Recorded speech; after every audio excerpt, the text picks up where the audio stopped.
Hi friends, అందరికీ నమస్కారం. మనం ఫ్రంట్ పార్ట్ కట్ చేసుకుందాం. పార్ట్ 1 డిస్క్రిప్షన్లో లింక్ ఇస్తాను, కావాలంటే చూడండి. ఇప్పుడు మనం బ్యాక్ పార్ట్ వేసుకొని ఫ్రంట్ పార్ట్ కోసం యాజ్ ఈజ్గా డ్రా చేసుకోవాలి. కంప్లీట్గా చుట్టూ చివర మొత్తం డ్రా చేసుకోవాలి. ఇక్కడ డాట్ ఇచ్చుడు అసలు మర్చిపోవద్దు ఫ్రెండ్స్. ఖచ్చితంగా మనం చంక దగ్గర కుట్ల కోసం ఇచ్చుకున్న డాట్ ఫ్రంట్ పార్ట్ డ్రా చేసేటప్పుడు ఖచ్చితంగా ఇవ్వాలి. దాన్ని బట్టి మనం మార్క్ చేసుకోవాల్సి ఉంటుంది. ఇక్కడ మనం ఖర్చుల కోసం ఇచ్చుకునే కూడా అటు ఇటు డాట్స్ ఇచ్చుకోవాలి. ఇప్పుడు డ్రాయింగ్ అయిపోయింది. ఇప్పుడు తీసి పక్కన పెడదాం. ఇక్కడ మనం షోల్డర్ పై డాట్ ఇచ్చుకున్నాం కదా, ఇది ఖచ్చితంగా ఈ లైన్ డ్రా చేసుకోవాలి. డ్రా చేసుకుంటేనే మనం అది ఫ్రంట్ పార్ట్ మార్క్ చేసేటప్పుడు దానిపై నుంచి మార్క్ చేసుకోవాల్సి ఉంటుంది. ఇప్పుడు ఫ్రంట్ పార్ట్ డ్రా చేసుకున్న తర్వాత లోతు ఇచ్చుకోవాలి. ముందుగా లోతు డ్రా చేసుకుందాం. లోతు డ్రా చేసిన తర్వాతే నెక్ పార్ట్ తీసుకోవాల్సి ఉంటుంది.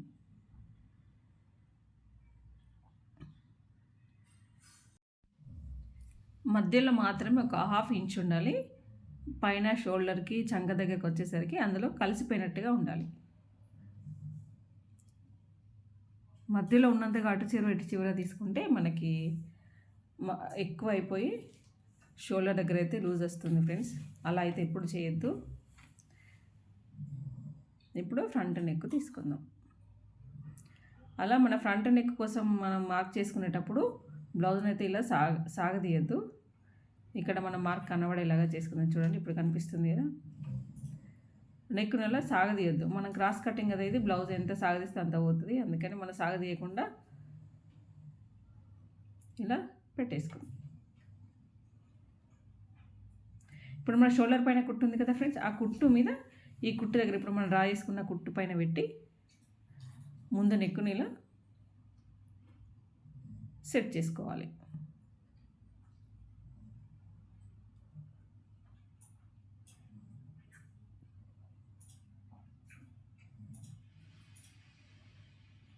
చూసారా? ఓకే కదా ఫ్రెండ్స్, మీకైతే అర్థమైందని అనుకుంటున్నా. మీకు ఇంకా అర్థం కాకపోతే నెక్స్ట్ టైం మీకు మొత్తం టేపు కొలతలతో చెప్పమంటే టేపు కొలతలతో అయినా చెప్తాను. ఇప్పుడు బ్లౌజ్ టేపు కొలతలతో అర్థం కాని వాళ్ళ కోసం నేను బ్లౌజ్తో మాత్రమే చెప్తున్నాను. ఇది మనకు 6 ఉంది. ఇక్కడ నెక్ 6 ఉంది కదా మనకి. ఇలా స్ట్రైట్గా డ్రా చేసుకున్న తర్వాత నెక్ దగ్గర ఇలా రౌండ్గా డ్రా చేసుకున్నాం. ఇలా నెక్ రౌండ్గా వచ్చిందా రాలేదో అని అనుకునే వాళ్ళ కోసం ఇలా స్ట్రైట్గా లైన్ డ్రా చేసుకొని ఇలా తీసుకుంటే ఈజీగా మనకి తెలిసిపోతుంది. ఇక్కడ మనం బ్యాక్ పార్ట్ వేసి లైన్ మార్క్ చేసుకున్నాం కదా, అక్కడ నుండి 2 ఇంచులు పైకి తీసుకుందాం. 2 ఇంచులు పైకి మార్క్ చేసుకున్న తర్వాత అది స్ట్రైట్గా లైన్ కొట్టేసుకున్న తర్వాత 1 ఇంచు పైకి తీసుకుందాం. ఇక్కడ 1 ఇంచ్ ఇలా కిందికి డ్రా చేసుకుందాం.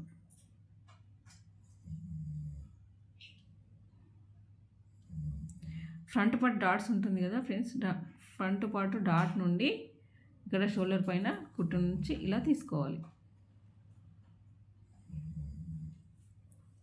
మన ఫ్రంట్ పార్ట్ లెంత్ ఇలాగే చూసుకోవాలి. సాగదీయకుండా ఇలా డ్రా చేసుకుందాం. ఇక్కడ వరకు డాట్ చేసుకున్న తర్వాత కొంచెం కుట్టుకి కిందకి తీసుకోవాలి. చూడండి, చంక దగ్గర నుండి మన షేప్ పట్టి వరకు ఉంటుందిగా, ఫ్రంట్ పార్ట్ షేప్ పట్టి వరకు ఇక్కడ ఇలా చూసుకోవాలి. మనకి ఎక్కువ తక్కువ కాకుండా నీట్గా అర్థమైపోతుంది. ఫ్రంట్ పార్ట్ మన షేప్ పట్టి వేసుకుని ఉంటుందిగా చంక దగ్గర, అక్కడ పట్టి చూసుకోవాలి.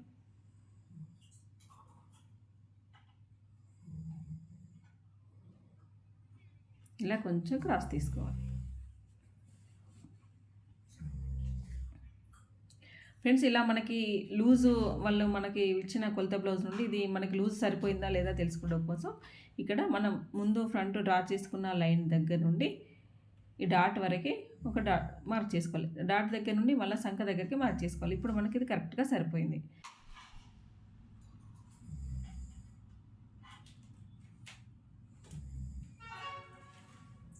ఇప్పుడు మనం ఫ్రంట్ డాట్ ఇచ్చేటప్పుడు 4 ఇంచెస్కి తీసుకోవాలి. 4 ఇంచెస్ తీసుకొని డాట్ 2.5 ఇంచు డాట్ చేసుకోవాలి. 2.5 పైకి డాట్ చేసుకొని తర్వాత ఆ డాట్కి 1 ఇంచు అటు 1 ఇంచు ఇటు, 1 ఇంచు ఆ పక్క 1 ఇంచు ఈ పక్క డాట్ చేసుకొని అది మార్క్ చేసుకోవాలి. ఇక్కడ 2.5 ఇంచులు పైకి తీసుకుందాం. చూడండి 2.5 ఇంచులు, పొడవు కూడా 2.5 ఇంచులు. ఇక్కడ చంక కుట్టు దగ్గర 2 ఇంచులు తీసుకొని మనం మధ్యలో డాటు ఇలా డ్రా చేసుకుందాం 3.5 ఇంచులకి,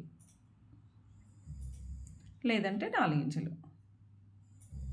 మన బ్లౌజ్ లెంత్ని బట్టి 3.5 అయినా రావచ్చు, 4 ఇంచులైనా రావచ్చు. ఇక్కడ మనం డాట్స్ మనకు కరెక్ట్గా వచ్చాయో లేదో చూసుకోవాలంటే ఇలా డైమండ్ షేప్ గీసుకుంటే మనకు తెలిసిపోతుంది ఫ్రెండ్స్. చూసారా, ఇలా డైమండ్ షేప్లో రావాలి. ఈ సైడ్ డాట్స్ కొంతమందికి ఇష్టం ఉంటుంది, కొంతమందికి ఇష్టం ఉండదు. అది కావాలన్న వాళ్ళకి ఇలా మనం మార్క్ చేసుకొని స్టిచ్ చేసుకుంటే సరిపోతుంది. ఇక్కడ రౌండ్ మనకి కావాలి అంటే ఇంక కొంచెం 1/2 ఇంచు కంటే కొంచెమే, ఎక్కువ కట్ చేయొద్దు. మనం కొంచెం కట్ చేసినా కూడా మొత్తం మారిపోతాయి, మన షేప్ అంతా మారిపోతుంది. కావాలనుకునే వాళ్ళు కొంచెం కట్ చేసుకోవచ్చు నెక్ ఇంకా కొంచెం రౌండ్ కావాలంటే.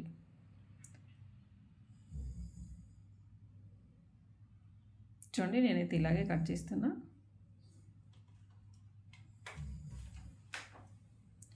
బ్లౌజ్ కటింగ్ అయిపోయిన తర్వాత మనం ఎక్కడెక్కడ డాట్స్ ఇచ్చుకున్నామో అవన్నీ డాట్స్ కట్ చేసి పెట్టుకోవాలి. మనం కుట్టేటప్పుడు మనకి ఈజీగా అర్థమవుతుంది, కన్ఫ్యూజన్ లేకుండా ఉంటుంది. ఓకే కదా ఫ్రెండ్స్. ఇప్పుడు షేప్ పట్టి కట్ చేసుకుందాం. షేప్ పట్టి మార్క్ చేసేటప్పుడు మన కాజా పట్టి సైడ్ నుండి చూడాలి, ఎందుకంటే కాజా పట్టి కొంచెం పొడవుగా ఉంటుంది కదా. చూడండి మనం షేప్ పట్టి దగ్గర స్టార్టింగ్లో 3 ఇంచెస్ తీసుకుందాం. స్టార్టింగ్ 3 ఇంచెస్, మధ్యలో 2.5, ఇక్కడ 2.5, మధ్యలో 2 అయినా తీసుకోవచ్చు. ఇంకా కొంచెం చిన్నగా కావాలి అనుకుంటే మార్క్స్ అన్ని ఇలా కలిపేసుకోవాలి. మనం మార్క్ చేసుకున్నాం కదా, అది మొత్తం ఇలా కలిపేసుకుంటే మనకి షేప్ అనేది కరెక్ట్గా వస్తుంది.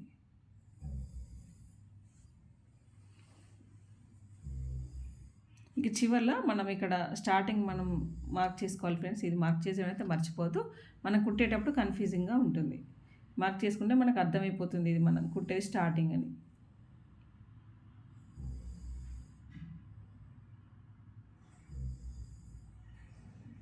లైనింగ్ బ్లౌజ్కి 4 లైనింగ్ పీసులు కావాలి, బ్లౌజ్ పీసులు 2, మొత్తం షేప్ పట్టిలు 6 ఉండాలి ఫ్రెండ్స్, గుర్తుపెట్టుకోండి. ఒకటే లైనింగ్ వేసి ఒకటే బ్లౌజ్ పీస్ వేసి అలా స్టిచ్ చేస్తే అస్సలు బాగోదు. ఖచ్చితంగా 4 లైనింగ్ పీసులు ఉండాలి, 2 బ్లౌజ్ పీసులు ఉండాలి. ఒక సైడ్ 3, ఒక సైడ్ 3 వస్తాయి. ఇప్పుడు మనం మెయిన్ పీస్ వేసి కట్ చేసుకుందాం. హోల్డ్ అయితే మన సైడే ఉండేలాగా చూసుకోవాలి ఫ్రెండ్స్.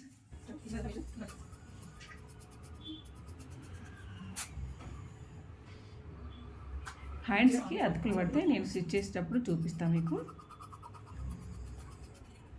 స్టిచ్చింగ్ వీడియో కూడా నెక్స్ట్ నేను అప్లోడ్ చేస్తాను. దీని తర్వాత చూడండి, అది కూడా.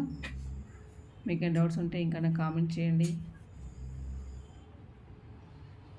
మరిన్ని మంచి మంచి వీడియోస్ కోసం మన ఛానల్ సబ్స్క్రైబ్ చేసుకోండి, లైక్ చేయండి, షేర్ చేయండి. ప్లీజ్ నన్ను సపోర్ట్ చేయండి ఫ్రెండ్స్. ఇంకా మరిన్ని మంచి మంచి వీడియోస్ మన ఛానల్లో రాబోతున్నాయి, చూడండి. మీకు ఇంకా ఏమైనా డౌట్స్ ఉంటే నాకు కామెంట్ చేయండి.